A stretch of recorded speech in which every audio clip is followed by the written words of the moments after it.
Hey, welcome. This is another retrospective with Rob and I. We are doing this stuff day in, day out, and as a team, we just have these retrospectives to see how it's going with the technology we're using and the shifts we're making. 'Cause sometimes they're not the best choices, but we'll see. In this one, we cover a lot of different items. MCPs, have we been using them? N8n, how's it really impacting us still after all this time? How we're thinking about frameworks. And the other big one was we actually got a full AI application that we were asked to take over. So we're just going through. I just asked Roberto, how is that going? Because it's the first time we're building something all AI driven with Replit and Cursor. So we'll see how that goes. A lot of little insights. I didn't record till about the end of the first take, and so then we're going to start with a question that's not as important as the other ones. So just hang in there. But all right, enjoy. Let's keep going down the list. Oh man. So we'll come back to that one. Maybe I'll sneak around some things. So have you been using Claude Code?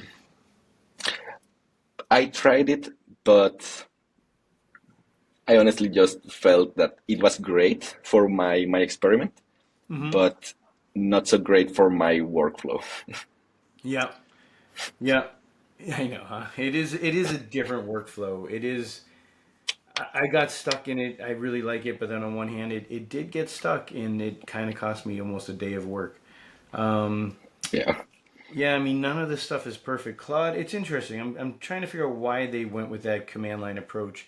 Like, I couldn't even paste images into it. Yeah. You can't really do a shift return and have multiple. I was like, you know, it might make for a nice something. I'm just trying to figure out what it was that they really did that on. So I'll come back to it, but I'm just like, I'm not sure how to put it into my workflow, like you said. It's a very interesting approach from Anthropic here to give something that would make code be like a no code thing and have it interface in a very like pro user thing Yeah, that only like very nerdy guys will actually know yeah, about yeah, because like the general user won't ever open the terminal yeah, for TUIs like that. yeah. So it's an Maybe they interesting were, approach. maybe they were aiming for automation. Like, hey, you can plug this in somehow. I don't know, because even then you have Yeah, to answer yes, yes, yes. Um, yeah. all right, so now that that was the last question, and I just clicked record, we're gonna go back to the first question. Sorry. So basically, we talked about MCPs, and so Yeah, basically, you just haven't been able to use a bunch of them since the last time we talked, right? not really. Just haven't had the I opportunity. know. I know. I did tinker with some of the command line really simple ones to do grepping of code and listing of directories, Yeah. more like in a more general way because I felt that the cursor agent was very like one by one and made like 20 calls instead of doing like a full grep. Oh Um, yeah. Yeah. No, the and Flask I is have a good been, one. yeah, Yeah, it's a good idea. yeah. Yeah. What about I'm trying to find this in Windsurf, but basically there's an MCP for sequential. Let me see. There's one for GitHub, and then there's one for sequential Mm, thinking. It provides a tool for dynamic and reflective problem solving, which could be just a nice foundational one, right? mm, So that'd be an interesting. There's one for Slack. So if you open up Windsurf, yeah, they have a list of templates that they suggest, and then you can go get more. But I was noticing some of their templates, and the sequential thinking was interesting. The Slack one, because we're doing some Slack stuff, and then they had other stuff too, like Playwright. So that was neat. yeah. And Figma. Um, That one's big, I yeah, know, I know. Yeah, same here. I mean, I have been using MCPs, and like I told you the first time we talked about this 10 minutes ago, that I've had some good experiences with it. It really crushed it on a database query I just couldn't have done myself. yeah, Once I introduced it, but it like you said, it's like that moment of like I don't have time for this, but I realized for me to feed the LLM my database schema would be just as much time as for me to set up the MCP. So I took that time, and And it did pay off 100%. I think my only hesitation is um, I had a problem later on the next day doing something else, and it just sucked wind. But it wasn't the MCP; it was really something else. I just got to get over it. Um, but so I was glad to use it, and it did help a lot to just get that particular job done. And then, like I said, I broke Cursor because I set up the MCP wrong. It couldn't connect to my Mm, database. Then Cursor couldn't start, so I had to use Windsurf, which led me to see like, yeah, Windsurf has a nicer interface for MCPs. They're all catching up with each other and learning. yeah, And then that sequential one, which is looks interesting. They also have Puppeteer and stuff. It's mm. kind of it's going to be neat to keep That seeing how one that. feel What's that that? one feels no, the puppeteer one feels interesting to Yeah. just deploy everything from your cursor IDE. Yeah, or we have those sites we need to potentially deal with and scrape. Like we could use Yeah. Playwright for the MCP for that. I mean, it's going to be neat to see and then know when to use MCP versus just doing it in N8n or something. Um, okay, so back to the question about cursor and your skills there. You've been doing stuff with the rules, and that's been going well. But you mentioned you have to really feed it the rules with almost every prompt.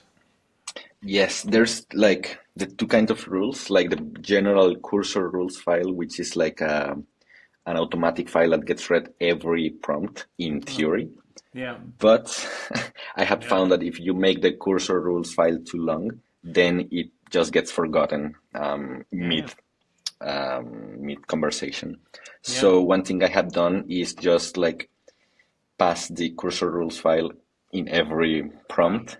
yeah, It's a dirty hack, but it yeah, has worked to keep the actual instructions intact.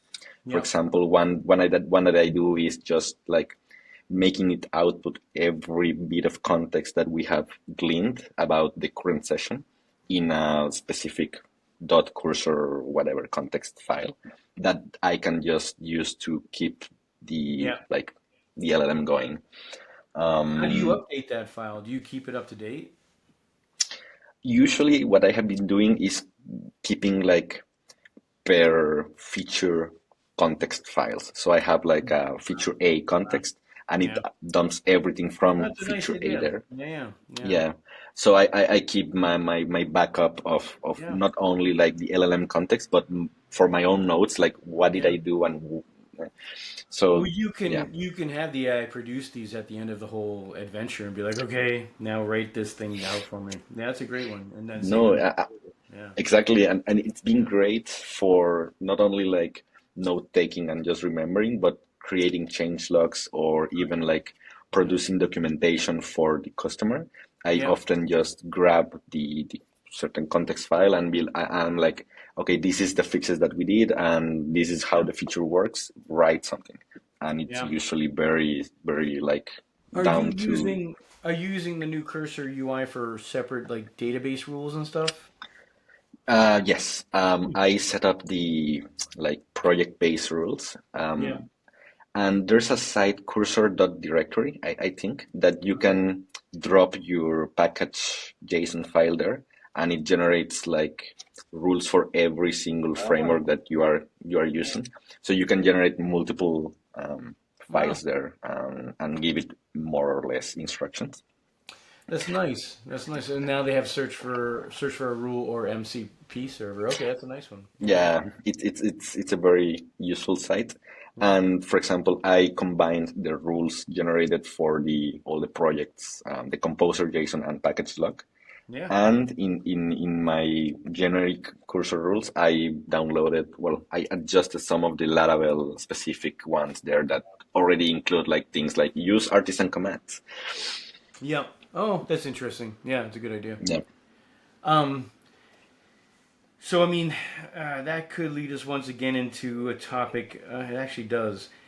Like we talked a moment ago before I press record about PHP and Laravel, and how are you looking now, a few months out, as we've introduced more AI and no code solutions into our day to day? Like, how are you feeling about those frameworks and those in PHP in general being still part of your day to day? You feeling good about it? You feel like it was less? You feel like what are you thinking there? Uh, I feel it's slowly like losing more of mind share, if that makes sense. Like Yeah. I no longer just think about using Laravel for everything. Yeah. Now I'm more open to the idea of exploring using a new framework, either in JavaScript or even Python or whatever Yeah. that might be better suited for Yeah. whatever we are doing. Yeah. When before we were constrained really by our limited knowledge of Yeah. what languages we knew. Yeah. Yeah. Now it's not that No, much of the I hear case. you. Like that proxy I had to build for a particular service, I knew fast API by Python would be good enough and do it. Yeah, And it built it in like less than 2 hours, and I'm like done. But yeah, in the past, I would have been like, oh, I got to take a whatever to figure this out and get comfortable with it, right? Yeah, exactly. no, it is. It is a weird moment in time where, and like I said, I was on a previous podcast, and like, how do we let go of these things? Like, we sometimes just confuse our tools with the purpose of the tool, right? The Yes, purpose of the tool is to solve a problem because we don't like, it's the thing I keep saying, we're not getting paid to code, we're getting paid to solve problems that either save or exactly. make money, right?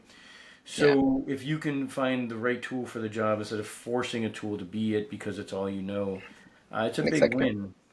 um, so yeah, it's a tricky one, and like I said in this, in the like when I before I press record, that Levi guy who's doing the Vibe coding Mm, gaming contest, which is a pretty big yeah, contest, he just uses PHP and jQuery, and he builds hundreds of sites that are small, not small, but they solve they do something, and he makes decent money, like a good amount. So my point is like, you know, it's not that these tools are bad or PHP is not gonna it's gonna be in our way. It's just depend. It's just, I mean, these are all different situations too. He's just building his own stuff to just put them out there. But I guess my point is yeah, like, yeah, it's not so much these things, and how do we just move on and use what we know we need to use for that moment.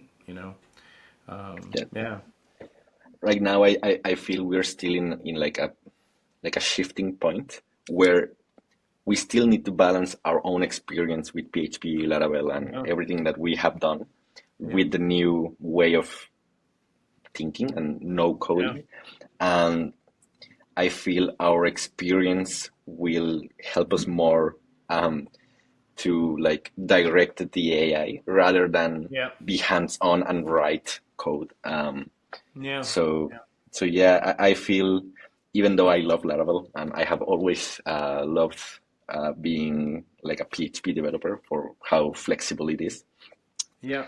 I feel now AI is even more flexible and it Yeah. allows even more possibilities and not limited to just one environment. Yep. Yeah. I mean, in I'm finally starting to get the thing about JavaScript is how it's front end, back end, scripting, and all these things. So you kind of get a little bit of that AI comfort that it can. I can kind of see why people get use it as a tool.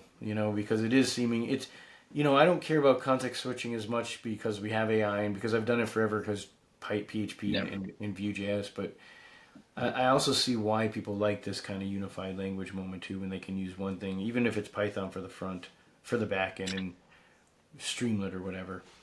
Um, well, on that note, like we talked about N8n because whether it's AI or Laravel or PHP, we've shifted to building stuff with N8n. So in the past, yeah, when we would reach for Laravel to build an API, so just in a meeting we had today, the new guy was like, "I need to do X, Y, and Z." I'm like, just make an API, make a button in the Laravel site that sends an HTTP request to trigger that, and that's all the code you need to do. Let the back end do the work." And it was just like, exactly. yeah, a reminder of A, we can onboard people more easily. B, we're building stuff outside of Laravel at that moment and just in these APIs. And then you mentioned Postgres and events and functions. You want to cover some of your aha moments there? Your like, yeah, Yeah, and this even goes back to the MCP conversation because I had like a breakthrough moment today where I started working with Claude to make a feature work more efficiently rather than just solve it in code. yeah, So it suggested adding like the data structure logic, like how we join tables basically, um, directly within Postgres. instead of creating like a whole set of validations and a lot of ORM code in Laravel, right? Yeah. Yeah. So for the one part, it was amazing that I could just like immediately use a feature that I had never used in Postgres before, like function calling within a Yeah. database. It's something Yeah. that I frowned upon before because of the Same. separation of responsibilities. Yeah. But now I think of it differently, like it is the database's responsibility to structure data as we need it, and it's just the application's responsibility to consume the data and display it some way nice, right?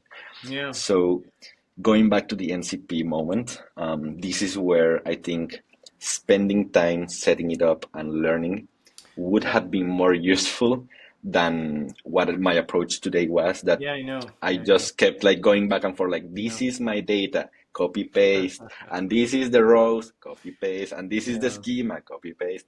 Yeah. So if an NCP could do just that like automatically, Yep. I would have done that like Yeah, no, I hear in you. And half there's so amount much of there. time. There's so much there too when you go to N8n's little like Postgres trigger. You can do functions and channels. It's like Yeah, there's a lot there. And I yeah, think part of the like you said something a moment ago about responsibilities and stuff. Like, you know, it's hard. I mean, some of this stuff is letting go right now of all this complexity that we basically introduce. Like when I yeah, watch someone vibe coding, I'm like, that's so nice. They don't complicate everything, right? Like when they're just exactly. coding and building something, I'm like, let me abstract this out. Let me make them like, and they're just like, no, look at this, and they build something. I'm like, ugh.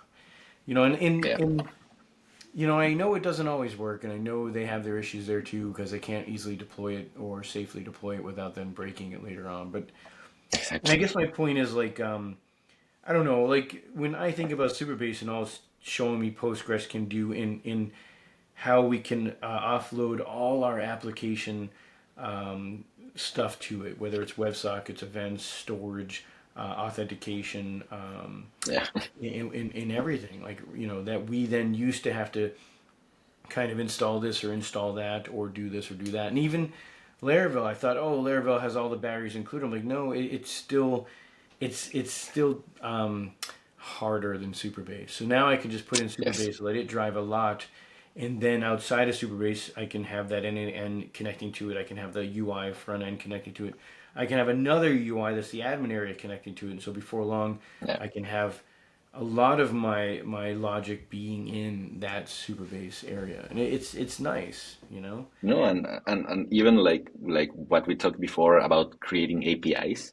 Before creating a RESTful API involved like webhooks, event Yeah, listeners, event emitters, a lot of boilerplate. And now like Supabase already has events, N8n already has webhooks. yeah, Everything is just like ready to use yeah, yeah, instead of redoing and remaking the wheel and reinventing fire every single yeah, time you need to do an API. yeah, yeah. Almost like I want a thin layer, a template, just to get going on all these applications. That would be the Next.js layer to just say, here you Yeah. go, authenticate, use, and go, but without complicating things.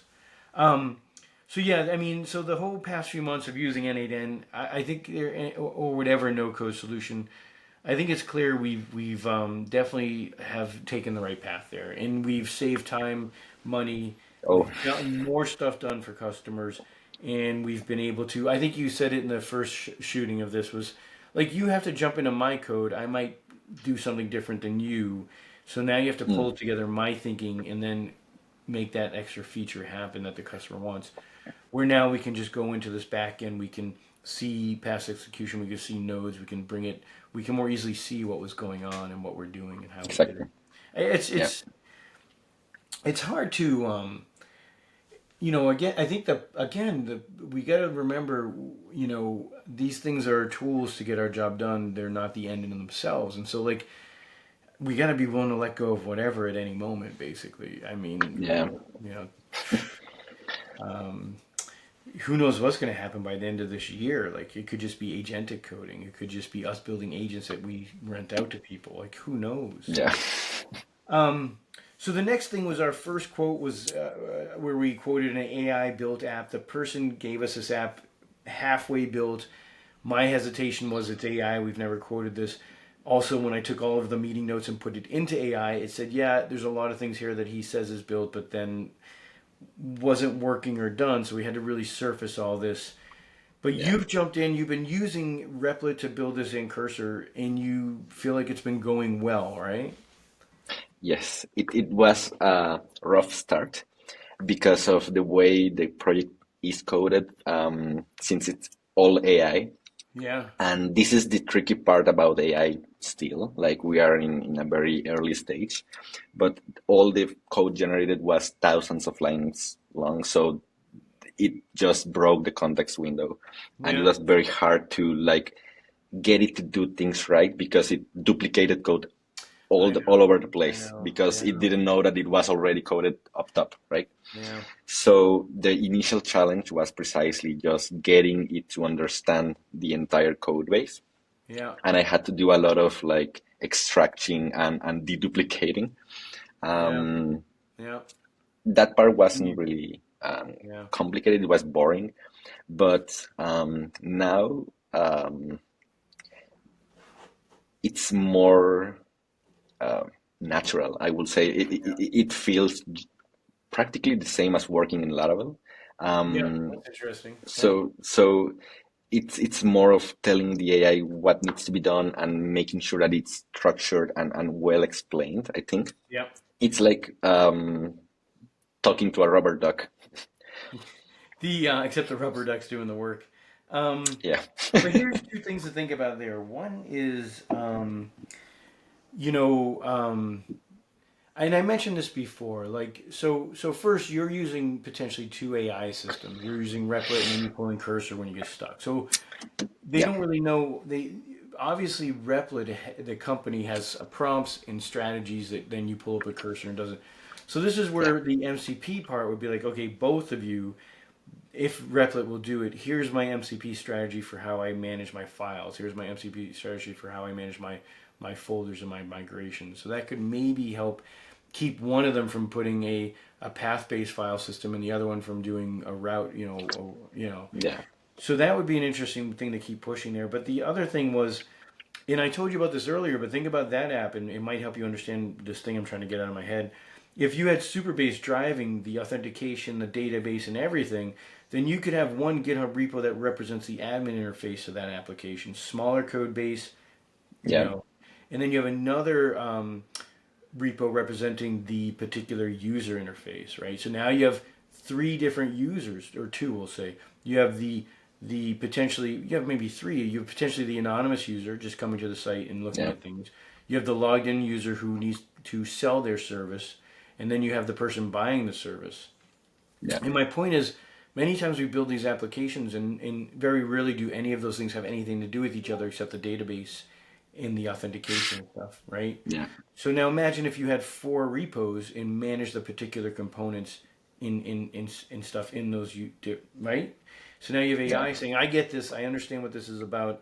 These routes are simple, right? And then you have Superbase Yeah. managing off. That's what I'm trying to drive at. Like if we maybe start building that way, we might have a better, it's a modern day SPA monolithic moment of like Yeah. coming together. Exactly. Yeah, It's not only like a paradigm shift in how we code, yeah, from going from like manual code to agentic code, but yeah, also from monolith infrastructures to microservices. yeah, Um, yeah, yeah, but I think the difference here and the reason why I'm more like easy towards leaning more for microservices now is yeah, that it's not microservices in code that yeah, encapsulate the complexities n times. Like yeah, each microservice would need like a database, an yeah, authentication, yeah, middleware, load balancing, blah, blah.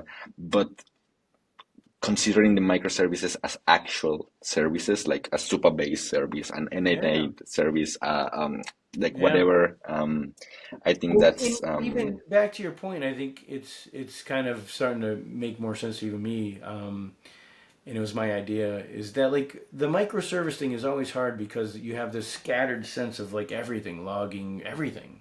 But Yeah. with Supabase, you would have this centralized place of what's going on, and then you have N8n as typically part of our solutions, which also would have a kind of a centralized place of executions and stuff. But even N8n aside, the most you would have unique to that is when you're working on that application or that UI might have a bug where you would have to go fix it. But you would still have that centralized hub of Superbase Exactly. where it has its logging saying they made this query, their RLS is wrong, blah, blah, blah, right? Yeah. So yeah, no, it's really, and I don't want to label things microservices when we're talking about this. And I've done, no, I've been Yeah. trying to figure this out because they're not, but they are, right? Exactly. Yeah. Yeah, they're microservices without the disconnect from the main goal. Like, and it's Yeah. basically, so Superbase is a big, I really have to keep pushing it because I really think it's a big change for how we can do a lot of this and make our jobs easier. I'm gonna keep working on that idea too for if we have a project coming up where we use Superbase and we plug in around it. Because think how much better Nice. that would have been for that project. Yeah. So in so far the quote which we buffered a lot in our Mm. 90% 60% confidence bidding quoting. It's been going okay for you. You've been able to complete. Yeah, that's great. Yeah. I'm glad. Yeah. Yeah, yeah, yeah, I was initially very intimidated by it. yeah, That's why we quoted yeah, such a buffer. But yeah, now every single task has been being like half the time or even like a quarter, just yeah, because it felt bigger than it actually was. And it was just like a one-shot prompt. And yeah, it yeah. just, Well, I one don't of mean the to say that everything is prompted, but yeah, most of the time it's yeah, just like a duplicated or a mislabeled thing that was very hard to find. yeah, But with yeah. AI, it's just like, oh, here it is. Yeah, but but one of our fears too was sometimes you build something in AI and then the next thing you do breaks it because it just you know. Yes, and that's But pretty that's much the not. case in this Yeah, project. yeah. Again, the idea before of like keeping these small would have been helpful there. Yeah, Um, so okay, I mean, I think that covered everything. I mean, I think the only big topic we had was that you know we're both we talked about frameworks and how what we mhm, used to benefit from frameworks and their ability to abstract out the complex so we didn't have to know exactly. everything about everything or something about everything is now a disadvantage because we have these tools that know everything. Um, and so, for example, you know, we were talking about ORMs, how like it was really hard to try to do awesome queries and stuff. And then all of a sudden I have this tool that's like, I'm going to build for you an amazing Postgres query that spits out exactly what you want that I could never have Yeah, imagined. And so, like, I think one of our thoughts was, or our conversations before was just like, where do we stand right now with things like Laravel or frameworks and Filament? And I think um, I forget where you stand, so why don't we'll cover what you stand, and then I'll go into mine. Like, what are you thinking for Filament and Laravel and frameworks in general? uh, honestly, I feel like before it was more of choosing the right tool for the right job. And now it's more about which framework is best supported both by the community and also the AI that you are working with, the model that you're working with.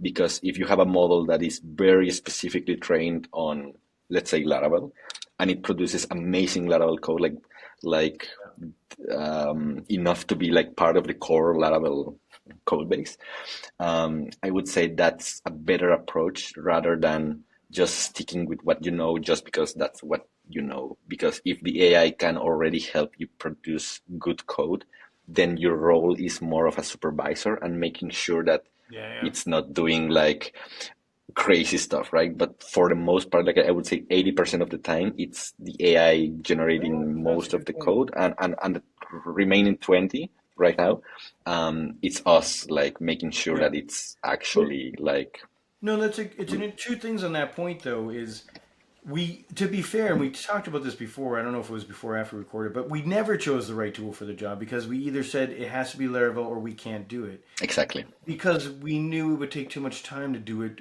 decently enough in say that particular need. Like when I was saying fast API to build a proxy, Yeah. I was willing to do it because AI did it, right? So now, like we said, we're willing to take on other jobs or other things we haven't done before because we know we can use our experience at the foundations to do these different things, right? But the other thing you mentioned Exactly. that's interesting is supervisors. We are slowly becoming more the supervisor, and what a foolish thing to do to say, "Hey, AI, you must use Laravel." Like that would be the dumbest thing ever, right? Exactly. Like, no, it is an interesting moment if we start seeing ourselves as supervisors and not as that guy who uses Laravel. It is a mind Yeah. shift. Yeah, no, it's interesting. And you can even like, if the AI chooses Laravel and you are not like happy with that decision, you are like, you can be like, okay, why did you do that? And it will give you like specific reasonings and might Yeah, convince you, or you might be like, no, this other thing does it better, and get into like an argument with yeah, the LLM, right? yeah, Um, yeah, but I feel most of the like initial threshold to just begin doing something new has yeah. been like abolished. And it's even to say, well, if it writes it in PHP, I'll understand it and support it. But to be honest, like even that's short-term thinking because we're going to get to a Yeah, place where we have these agents reviewing the code, keeping the code up to date, and everything. So yeah, it's yeah, interesting. The supervisor perspective makes us more focused on our experience of knowing what questions to ask and what directions to help go. Yeah. So no, that's a good one. All right, I think that covers everything. I'm just seeing if my notes if we hit anything else, but actually, I'm glad we did a retake because I surfaced some things there about that base idea. And your supervisor comment is a good one. Um, all right, well maybe by the next one we'll have some more insights on all of that too, because and see how yeah. your big project or your first AI full app for a customer. Um, anything else you want to share? Did you uh, how's your Linux box going? It's been very stable, but I need to do some maintenance Some because it's what? giving me some maintenance because it's Uh, giving me some Bluetooth issues. But it's more because it's a laptop rather than a desktop, so the drivers there are not as good.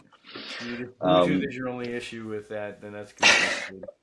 Um, no, but I do have one closing thought on the whole like yeah, AI versus us basically replacing our jobs and stuff like that. Well, not really towards that, but more of on a philosophical level.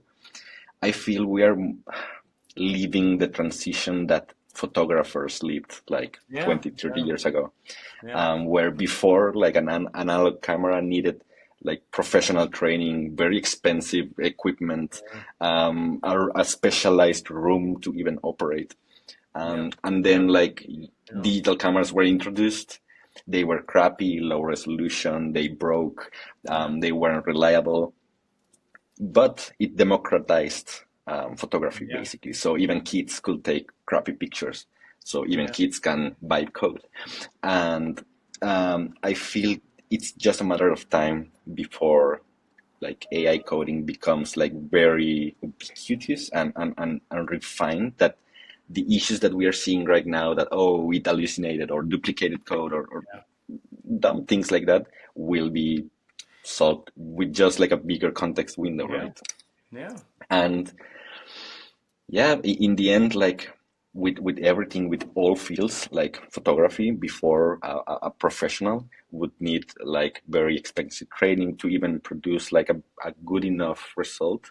When now even a novice, like a person just grabs an iPhone and takes a yeah, very stunning picture. yeah, But if you need like a very specific picture, you still need a professional photographer for that, because yeah, even though the iPhone does a lot of magic with the AI and a lot of, it can't capture that creativity, originality that comes yeah, from a human, from yeah, experience. So yeah, I believe our roles will shift more towards that end, where we can have like an AI produce everything, but you will need to still know like design patterns, architectural designs, hmm, and security, to be able to elevate that, and provide a better value to your customers, or even like just maintain the things that AI produces, right? So yeah, yeah. That'll it's be interesting. I think it's going to be more. Um, you mentioned things there that I think are not going to be. I think what's like, listen, back to your analogy. When I hire someone to do professional photos at a wedding, for example, it's Yeah, because they know the angles, they know some things that the creative aspects that you might not be able to just. So they go beyond the moment of the tool and they just know how to use it in yeah, ways. So yeah, I think exactly. back to your point, I think what our role right now is a supervisor. In it's going to be easy to spit out certain things from the AI standpoint, but it's those projects that we have to bring some pieces together that then we Yeah, have to help supervise that and so forth. So I don't know if it will be security because I think that's a solvable one with automation and AI. I think it's more like the moment where the customer wants to do X and you're like, okay, you know, mm. let's try More it. like, Yeah. yeah, more handcrafted experiences, Yeah, yeah, or yeah, it's gonna be tricky to see how we, in the next couple years, still remain back to your photography thing. Like, yeah, I mean, a lot of people now have less work, right? But so there still is yeah. photography work, but it's not like, as it was before. That's just part of it, right? But And then, most, yeah, mostly photographers have shifted towards teaching or yeah, even more management roles yeah, with photography. yeah, Curators, I don't yeah. know, but But no, yeah, but it's think just, about this yeah, too. We listen. Once we hit a level, then we want more. So you had photography, yeah, digital. Now we want film. Now we want 3D. Now we want animation. So games. yeah, the demands that we never imagined before then become the obvious. So my point Possible. is, Yeah. maybe once we do hit that next level of we're just here supervising, the demand will go up and they do Yeah. something else is needed there. We'll see. We'll see. Yeah. It would be interesting to see how that happens. It's a funny one because everything we're doing right now is to basically make us be less needed as coders, and that's just it. I mean, Yeah. you can't fight it, And and yeah. So just like cameras, for example, before when you wanted to learn photography, you had to learn apertures, like yeah, lenses, yeah, ISOs, and yeah, all that like technical stuff. And now when you want to learn photography, for the most part, you learn like framing and lighting and like external stuff for the end result, not for the tool itself. yeah, So yeah. I believe something similar will end up happening where we are just like instead of learning how to code, we will learn how to like use the tools better. Yeah. And actually learning how to code will be more valuable and well, practically something only people who want to do it will do it, Yeah. just like photography. Yeah, I'd have to say coding's going to become a hobby just like working on cars. Yeah, It's just going to yeah, be the thing, that used to be in demand. But I used to build computers. I'd like to see someone pay me what they used to pay me to build computers. No one's going to pay me. So, all right, awesome. Thanks for doing this twice. thank you for inviting me Yeah, thrice now. I'll see you next month or month and a half. All right, Yes. cool. Goodbye. Yeah, talk to you later. Talk to you later. Bye bye.